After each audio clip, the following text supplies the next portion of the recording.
Sambal khas Cibiuk, warisan budaya tak benda di Desa Cibiuk Kidul. Kencur, terasi, asam, gula, dan bawang putih. Ini racikan Cibiuk asli. Ada Di yang sebuah hijau, desa yang sejuk ada dan yang damai, merah. tepatnya di Desa Cibiuk Kidul, Kecamatan Cibiuk, Kabupaten Garut, tersimpan sebuah warisan kuliner yang telah melewati perjalanan panjang lintas generasi, sambal khas Cibiuk. Teh lain rek ibadah, rek rekreasi jeung bisnis. Bukti ayeuna. Lebih dari sekadar sambal, hidangan ini menyimpan nilai sejarah, kearifan lokal, serta filosofi kehidupan masyarakat Cibiuk yang menjunjung tinggi kesederhanaan dan keramahan terhadap tamu. Menurut kisah yang diwariskan secara turun-temurun, pencipta pertama sambal ini adalah Eyang Nyimas Siti Fatimah, putri dari Mbah Wali Syekh Jafar Sodik, seorang tokoh penyebar Islam di Garut pada abad ke-17. Kini, jejak warisan itu masih hidup. Di halaman Masjid Mbah Wali Syekh Jafar Sodik, daya desa dan daya warga Cibiuk Kidul bersama Ustadz Raden Imam Haromaen, Duria dari sang pencipta, mempraktikkan kembali cara tradisional pembuatan sambal Cibiuk, mulai dari pemilihan bahan alami hingga proses pengolekan di cobek.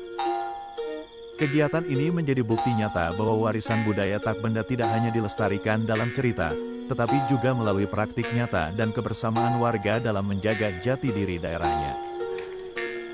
Namun, warisan yang ditinggalkan oleh para leluhur tidak hanya berupa sambal yang khas atau masjid bersejarah semata. Di halaman masjid tersebut, berdiri tegak sebuah pohon kendala tua yang telah berumur ratusan tahun.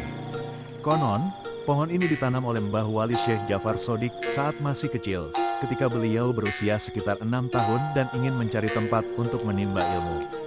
Dalam perjalanan mencari pesantren yang cocok, beliau digendong oleh sang ayah, sambil membawa benih pohon kendala di tangan.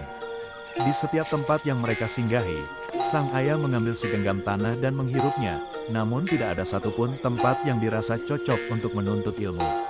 Hingga akhirnya mereka pulang ke halaman rumah, lalu terjatuh karena lelah. Saat mencium tanah halaman itu, sang ayah berkata, "Inilah tempat terbaik untuk mencari ilmu." Di sanalah benih pohon kendala ditanam.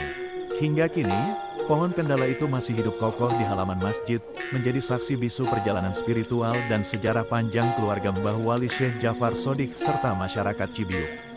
Sambal Cibiuk, masjid bersejarah, dan pohon kendala tua, ketiganya adalah warisan berharga yang saling melengkapi. Sebuah simbol bahwa budaya, keimanan, dan kearifan lokal dapat tumbuh bersama, dijaga, dan diwariskan untuk generasi selanjutnya.